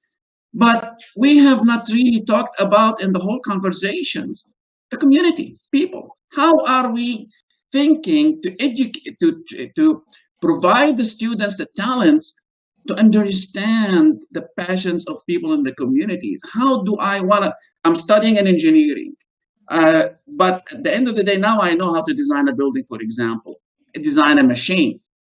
But at the end of the day, I need to start thinking, well, what I have learned is going to help me to change people's lives for the better. to help them grow, to help them solve their problems, to help them thrive. People love the things that change them. Build a lifestyle. That's the talents of endearment. What we talked about, basically, universities have challenges with the regulations that controls a lot of the things that they would like to do. What we have done at Identity Branding Forum is we started looking at, we created a little bug called Talents of Endearment program. In this program, we started looking how to frame the relationship of students with the local communities in their inner circles. Connect to businesses, connect to communication to make everything relevant. That's why we have started partnerships with institutions. We started partnerships with business councils, for example, that will help to start bridging the pathways of students to people's heart and to make their education relevant, to make everything that they're going to be doing relevant. I've got on board here with us, and I'd like to ask Mr. Ibrahim, from the Jordan Business Council, who we lately signed an agreement with, that would actually help us to connect those members, business members of those institutions with academia, with the students, to start really creating something of relevant research development. Mr. Ibrahim? Yes. Please. Sorry we had it this long, but I'm sure your patience over a cup will be greatly rewarded. Yes, if you don't mind. First of all, Assalamu alaikum wa rahmatullah. Good evening, everybody. I'm so pleased to be a part and joining this webinar tonight with you gentlemen. And I have to thank you, Mr. Baydis, giving me in the last 5 minutes or the last minutes, giving me the chance to listen to the wisdom and the visionary of our smartest minds, our started people in this field, as Dr. Asim, Dr. Yusuf, Dr. Karim, and Dr. Bruce. I am so pleased to hear all of these people tonight. We are in the Jordanian Business Council. Really, we are looking forward many chances for our members and their communities to how to thrive and to act and to think globally in using their skills and their talents according to the nowadays needs and the revolution of the technology. That's why we already recently signed the MOU with the Identity Branding Forum, Mr. Baydis and his team. There's a very good opportunity we have already explored in this field, and which give us the chance to bridge the business needs with the academic, like our gentleman sitting with you now. We can increase this opportunity of cooperation, reaching to the better solution. I don't want to keep you a lot of the time because I know the time is over now, but it's a good time really to say hello to everybody. And we are the Jordanian Business Council, among the other 40 business councils in UAE. We are ready to put hands together and to reach the achievement what we are looking for. In your mind, especially, we have such a good people and the smartest mind among us here. Thank you very much. Thank you, Mr. Ibrahim. This was by design, actually, to keep it to the end. But it's really been a thrill. I will take everybody back in the panel to either answer Dr. Nabil's question, that was the opening questions to everybody, and or to have statements of the final words that you would like to say at the end of this session. If you would please go ahead, and then we will go either to questions and answers. We have a lot of questions of the people on the attendees. I don't know if you would like to take them first, and then we give every one of our panelists a chance to say their final word, or have their final word and then go to the questions. What do you think, Dr. Christopher? Yeah, so we'll give each panelist about 90 seconds. For the final comments, and then take the questions immediately, because we do have a few questions which we need to answer. Okay. To our distinguished panelists, who is the oldest that would like to go first? I'm the oldest, I'm pretty sure.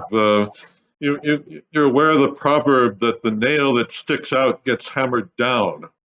If the question is who takes the lead, I think there's the danger that the entity that sticks its neck out that way will suffer some consequences. So it has to be, and I'm not trying to evade the question, it has to be a team, a collaborative effort, whether they're business councils, other industry or government representatives, university faculty, and regulators all have to have a hand in it. I cannot see any other way forward than to build those collaborative, those bridging arrangements among the parties. Dr. Asim, I believe you are the oldest. Next. Thank you. I don't know. Maybe right. But I think the education system is a complete system. Is a system that brings everyone together. It starts right from the house, from home, through school to university to the industry, and I fully agree. It's everyone has to chip in and be involved in this in order to make it work. I think we've been having issues in the past. There was some disintegration in the system. Some systems in the world have been quite successful. Certainly in the region, there's been a lot of improvement and progress in reaching and improving and reaching better target with universities. Certainly, COVID-19, Corona has shaken the systems and proven to people that we can make it. We can make a change in a short period of time. If people have, when there is a will, there is a way. Thank you very much. Thank you. Dr. Yusuf? Well, Dr. Abed, I think we have to be practical, and I'll ask a practical question. Currently, universities, most of them, they say, look, it's not our job. We teach you, and then after that, go and find a job. And the government says, look, we don't create jobs, we just regulate jobs.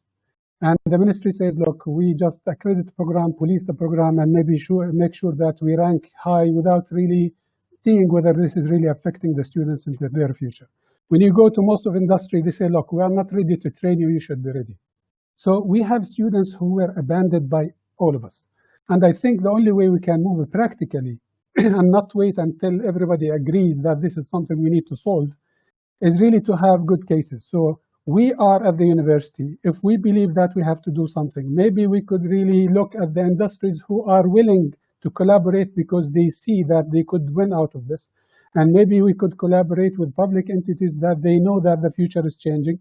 And maybe come together, we create smart solutions and we create good cases. Then we show the community, we show the parents, we show the industries, look, we have done this and this is working and it's really contributing to the students, to the society, to the companies. And people, they learn by example. People, if they see success cases, I'm sure they will jump in, and that will increase the snowball, and you'll have more people they are willing in order to help and change the future. Currently, we have students at our universities, and we have to act immediately. And already at RIT Dubai, and I am sure my colleagues at other universities, they have done it. We actually solve the problems to industry. Well, other industries, they say, look, we would like to take your students to solve our problems. We have shown students that we have smart students, they have got good jobs. Why don't you be like them? And suddenly the students, they start really thinking out of the box. We showed the ministry, for example, if we do this way, that will really make a different solution. And you'll find people in the ministry, some of them, they will listen to you. I think let's be practical, create success cases, show it to the people, to the community, and I'm sure together we will move slowly. But if we wait until the train comes and then after that, I think maybe some of the students currently at the university, they would lose in this journey. And I agree with you, Dr. Yusuf. And the one thing that we did with Talents of Endearment, we had an experiment last June. Some of your students did participate in, which basically brought them to the edge of chaos, gave them full control of all of the resources without any resources that's given to them by us. And we brought students from around the world to start actually exploring their passion, find the passions of the people around them, and globalize this into a groups project that came out with a phenomenal result. The one thing that we really need to start focusing on for the students to become relevant and feel being relevant by industries and students, to start really looking at them as becoming the human intelligence that is needed for every business to connect to the people, to connect to the markets. Because at the end of the day, no matter what business you are in, without people buying your products or subscribing to your services, it's worthless.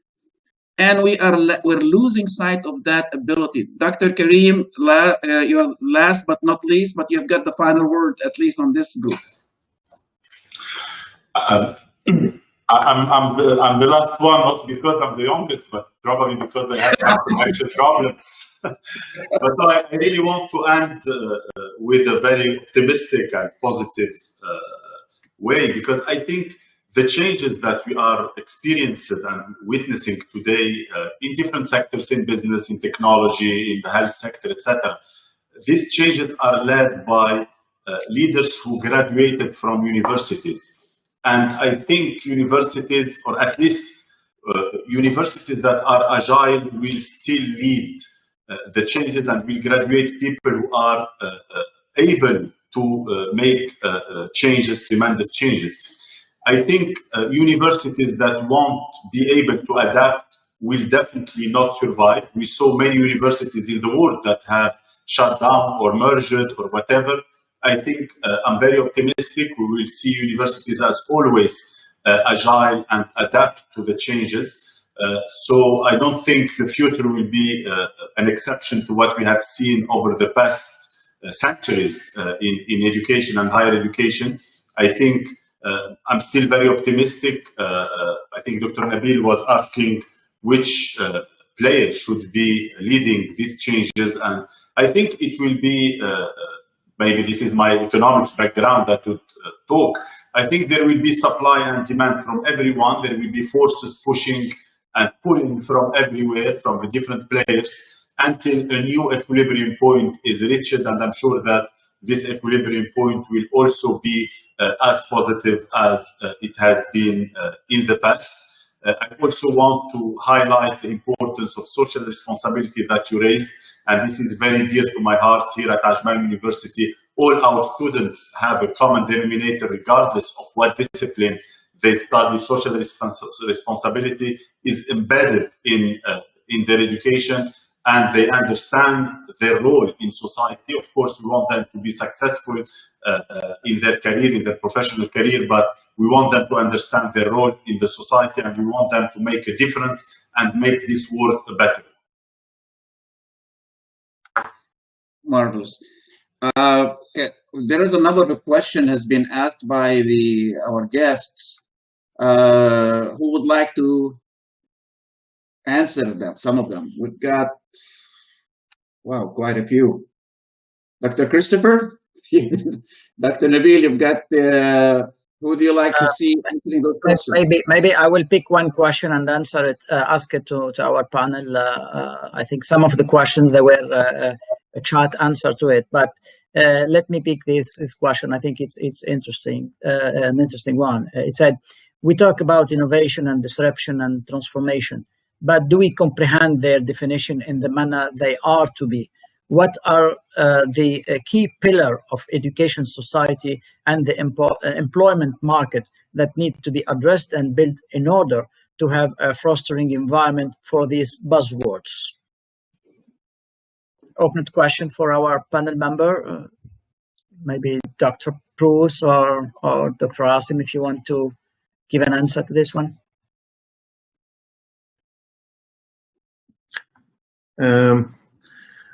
Well, I'll give it a try. Well, I think the point here is not the issue of whether we fully understand the terminology or we understand it differently. I think what we should focus on is to to work towards improving the lives of our students, and whether it is through innovation and or creativity, or making them understand the transformation and so on and so forth of the terminologies. I think one of the things that I like the point made by Dr. Yusuf. Everybody thinks that they are working to the betterment of the student lives during the study and after, and probably we are missing a very important point there, and probably ending up with a confused situation. And I think this is what we want to do, and what we want to achieve. We want to really say that definitely we are student-centered. What we do is for the benefit of our students, and I think the terminology becomes irrelevant here. Thank you, Doctor. I'll pick a second question, if you allow me, which is something we may not have been answering too directly. Sorry, you'd ask me as well. Sure, please, Dr. Brooks. Please, go ahead. Just one further point. Gentlemen. Apart from what has already been said, I think very appropriately, the range of buzzwords, I think, has to be expanded. Innovation, disruption, transformation are the ones that are mentioned.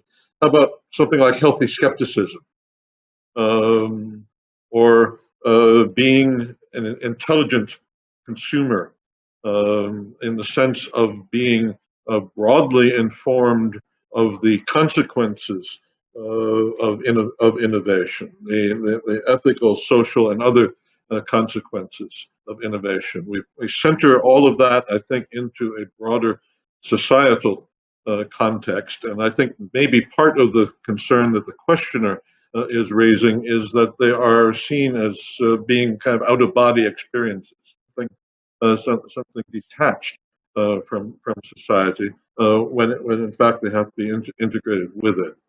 Just an additional observation there. Can I jump here and say something? Sure, please. Well, I could read actually between the lines of the person who asked the question.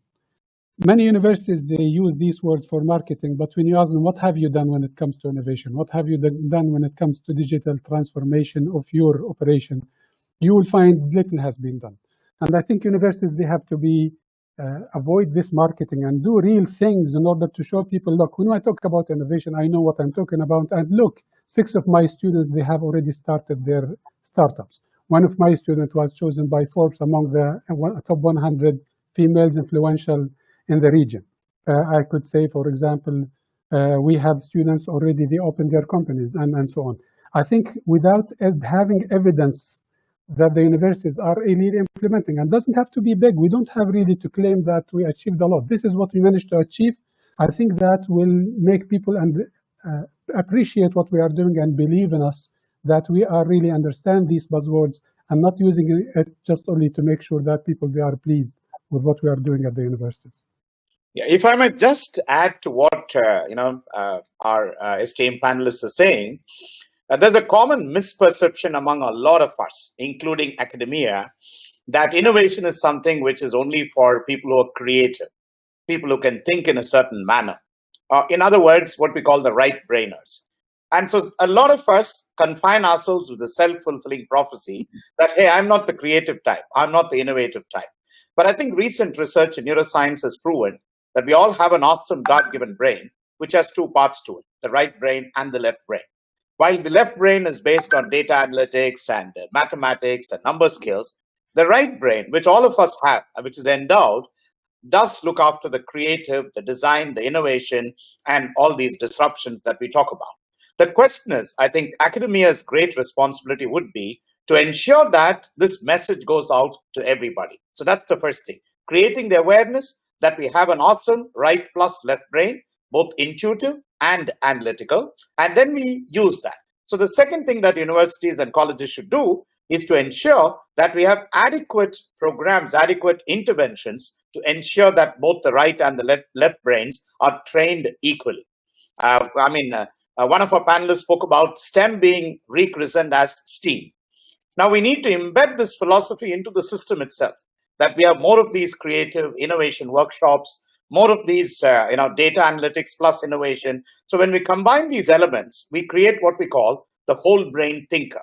And it's just a question of putting the right steps forward to create that, so that a question like this, which is very relevant, where is real innovation? Where is disruption? Do we really have any sense for it?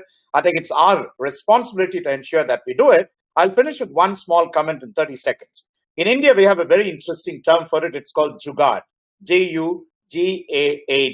And Jugaad is not taught in universities. Jugaad is not taught in colleges. Jugaad happens at the countryside. Jugaad happens at the village, where an illiterate villager, a peasant, or a farmer, or somebody who has no formal knowledge actually improvises on some of those techniques that they have. And then they create remarkable stuff. Today, Jugaad is a global phenomenon. Companies like Procter & Gamble to Unilever to some of the biggest names, Siemens, they all have adopted Jugaad. Jugaad is nothing but lean, improvised innovation with what you have, or more importantly, what you don't have. So I think it's just a question of creating the right mindsets that can address this issue of creating innovators among all our students. That would be my contribution to this conversation. Do we have time for another question or come to close? Maybe a last question, if we can go ahead with. Go ahead. I guess this is coming from student, and it's saying, how can students who are about to finish university or who just graduated remedy to the issue of becoming obsolete, because of all what we have been doing? Shall they pay for another credential? Shall they do something else? And the question ended with, I believe universities should also cater to alumni, but how? And if you allow me, I'll give the floor to our panel to say maybe how or what the university should do. But I think this is first a personal matter. A student needs to unlock their capabilities and identify their passion. When you follow your passion, what you want to be, knowing that in which area you want to upgrade, whether your skills, whether your credential, or whether the area you will feel comfortable to work in.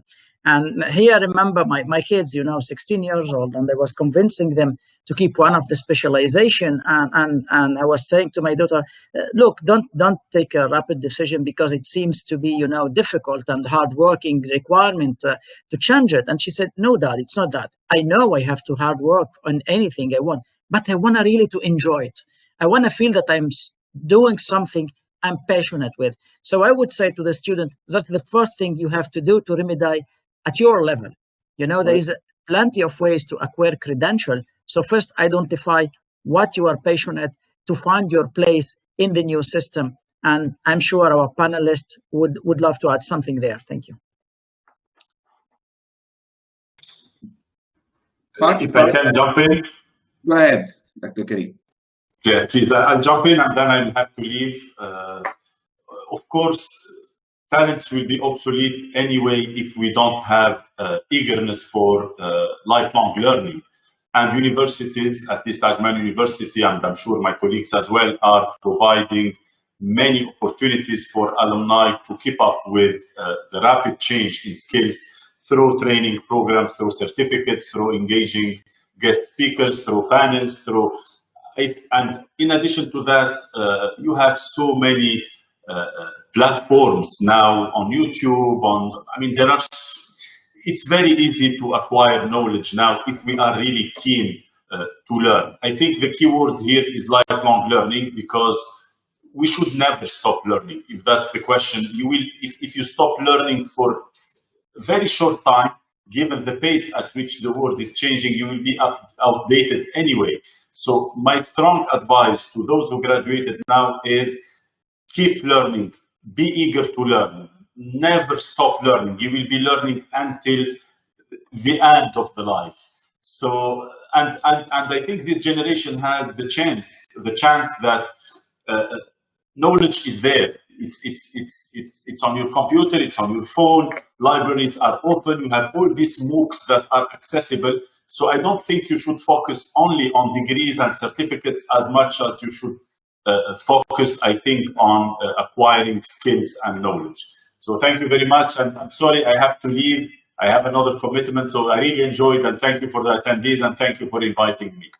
Thank you, Dr. Karim. It was inspirational to have you with us, and we look forward for more of the challenging duels with you. Thank you, Dr. Karim. Thank you. Thank you. Now, in terms of when we talk about how do we bring people to connect with the market, to the opportunities, they need to dig deep into their passion. What moves people to action?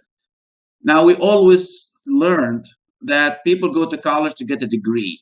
So they feel they have to do that in order to succeed in life. We need to start framing education in a different direction, where students do it because they want to do it. They love to doing it. But how do we do that? If it wasn't being able to connect them, what matters to the people around them, and the people that surrounds the people around them in the communities and their life, that matters the most. That's what moves them to action. That's what motivates them. Now, if they understood, how do I want to change people's lives? Focus on it, work it out, and then decide what kind of career that is relevant, education that is relevant to these opportunities that I thought of to change my people's lives. I think that's a way we start creating relevancy of students to education, to community, to business. Now, businesses will start seeing students with relevant opportunities in the future, not somebody that's just been copy and pasted or cut and paste here and there that could perhaps fit somewhere. It is no longer a guess game. It's either being focused or lose the sight of it. As we have discovered through this conversation, and I truly say I'm more impressed with this conversation than any other conversation that I have seen through the webinars that we had, for one reason, because we have been on the subject matters in details. We dug into deep what everybody else is thinking or worried about. No magical answers there. Why? Because we are unique as people. And each human being has his or her own character, what makes them fabulous. They have their best of qualities. But those best of qualities, you cannot teach a fish to climb a tree. You couldn't. So how could we expect a student that has certain qualities to succeed somewhere if we say, this is a tree and you are a fish, but learn how to climb, that's what you're going to succeed. It doesn't work. It doesn't work like that. We need to start framing education more to humanize it, rather than technically thinking of it. We have abundantly filled people's passion that AI is the future. No, people are the future. Students is the future. Everybody has to feel that he is the future, to feel value. And we have not done that in education. We all went to the same school thoughts that we have. It's still going up today. We're still creating the same challenges on the walls that students are facing today. The biggest worry students has today, well, if I'm studying all of this and unemployment is on the rise, employers are refusing fresh graduates, what future do I have? That's when we need to start looking at how do we really help students to personalize their education, personalize their career development, personalize the passion around the passion that they feel for. That's the same thing that goes for employment. It will be a different outcome for rewarding employees for having to do a job or rewarding an employees for doing the job that they love to. Totally different philosophies, totally different approaches. We need at education level to start thinking into that direction. With that said, I'd like to thank you for sharing this evening with us.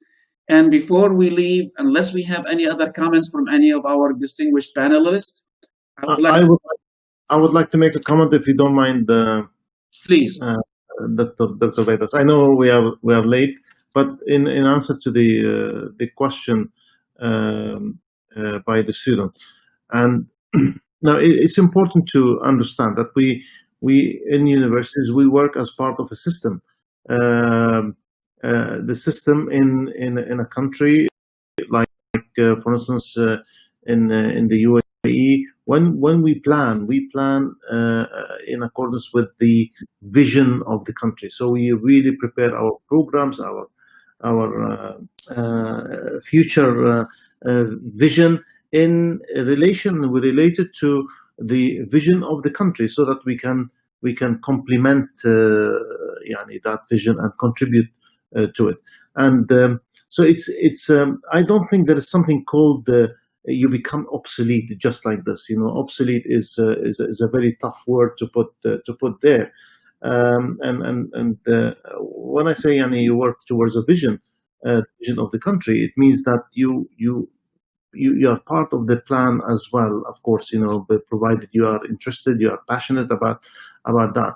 And a very quick example, in 2014, we started our health sciences department.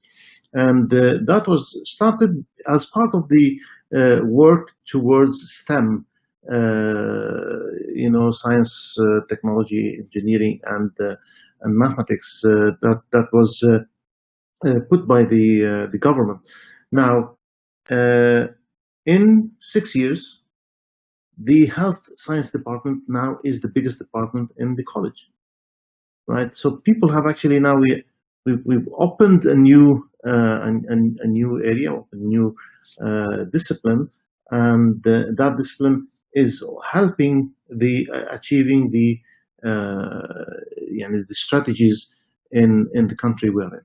As it's, I think in the university you will be able to develop skills, develop abilities, and that will be sustainable. Not, I don't think you will reach an obsolete situation unless really the program has not been properly revised, properly assessed over the years, so that it continues or does not. We don't do it like this. We continuously assess programs to ensure that it is still current, it's still valid for the market. And of course, this is part of what the regulator also do and check up on us. Thank you very much. Thank you, Dr. Asim. Since I put in the word obsolete, I want to clarify that I was not referring to individuals. I was not even referring to programs. I was referring to, over the passage of a significant period of time, technical capabilities that are superseded, as others have observed, by more advanced technical capabilities that do can have the promise of doing more. But in our case, many of our students are working, so they are looking at a university qualification as a supplement, an enhancement, a parallel opportunity to develop their capabilities along the lines of what their employers are asking of them. Typically, yes, they may be looking ahead to the future to other possible employers, but there is an instrumental character as well as to what current employers require. I don't think the two necessarily contradict each other. As I said about the vision of the country, there's also, I think, a vision of the individual entities that are particularly in the public sector that come together to implement the vision of that country. So there's I think for different students, it may come out a little differently in the way they think about what they see the university experience is most benefiting them. But it's all ultimately, I think, pointing pretty much in the same direction. Thank you, Dr. Bruce, for you don't have to feel guilty about it. It's an open conversation, very transparent, and really, I'm really honored for listening to every one of you panelists that we have here. Thank you. And I'd like to share something that we started working with our Talents of Endearment with the universities and our very large partners that we started bringing this program into play, because we miss, there is a gap between the future of the students coming into universities, and it's a bigger gap even growing for high school students coming into universities this year or the next year. And for that gap to be filled, we created a channel for them to start looking at what becomes relevant to them in the future to choose the right education. Or if they're in the higher education, graduating out of college, to be able to choose how to make their intelligent smart for community growth. That's the relationship that we are looking to build with universities, and this conversation basically evolves about that gap and the challenges universities are facing because of a lot of the regulatory issues, and how to fill that gap through an outsider or third channel, which we created at Talents of Endearment. And I'd like to share our first ad is going to be coming out on this program, so social media. And hopefully you guys can hear the sound of it.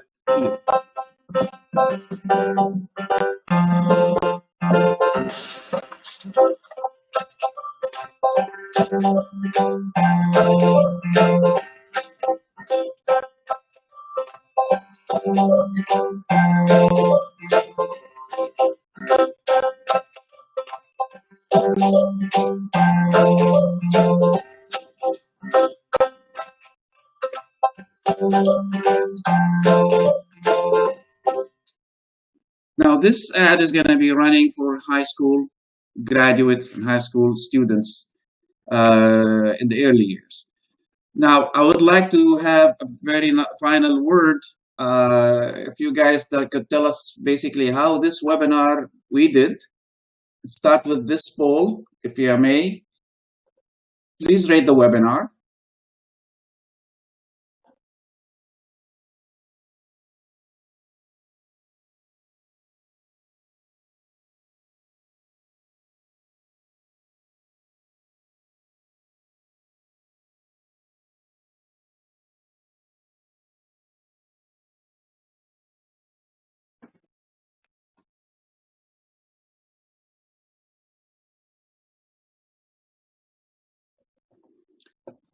Okay.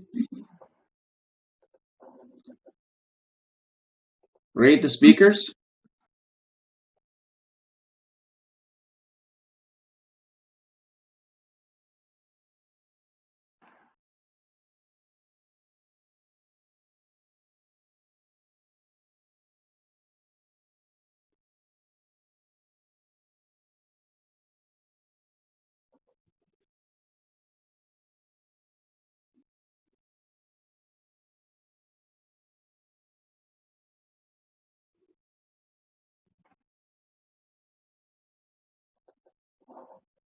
And rate how the webinar was presented.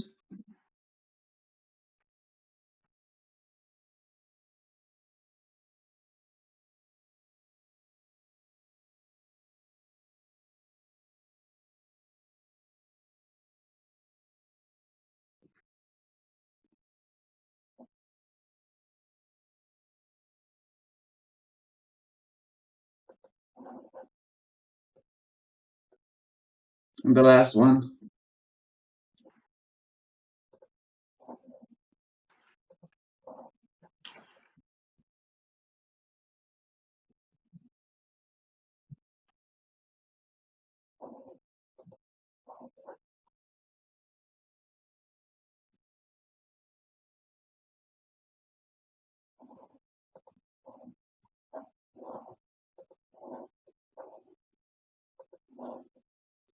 Thank you all Dr. Asim, Dr. Yusuf, Dr. Bruce, Dr. Christopher, Dr. Nabil, any final words before we get offline, off air?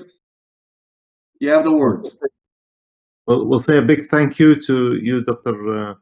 Baidas, and all the friends and colleagues who looked after this or organized this seminar. Thank you very much. Thank you, Dr. Asim, and everybody. Really, a real pleasure, and we look forward for more of these events. And we're going to be running a series of those activities actually in a bigger program with Amity University. And we look forward to do the same with your colleges running those public webinars at a larger scale, because I think we have a lot to offer, transparent this conversation that will take us a lot further. Thank you so much. Stay safe, stay positive, and stay productive. One word, Dr. Baidas, if you allow me, I would Please. say together, Talent of Endearment, universities, various stakeholders, together, we will unlock a bright future for an exceptional generation. Thank you very much. Thank you. Dr. Yusuf, since Dr. Christopher has been promoting RIT, you owe us a final word to say on behalf of what benefits. Thank you. Well, Dr. Christopher is a great friend and a great educator, and always I love listening to him because, you know, he has what it takes to really make us think about what we need to do. So coming from him is really, I am humbled with his opinion. I would like to thank all of you for sharing your ideas. Always when I attend these things, I learn new things. And I would like to thank all my colleagues for their contribution. And I look forward that we do something to the community and we feel that we're really doing our job towards them. Thank you, Doctor. Well, thank you. We are ready and for the great opportunity.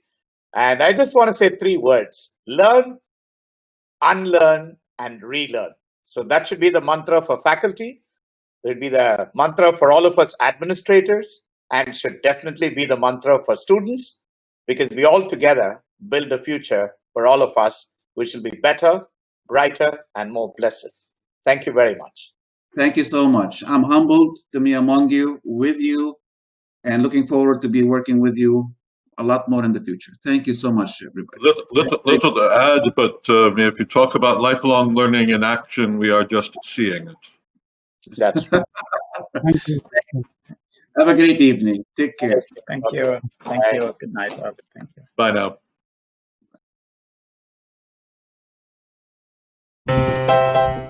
now.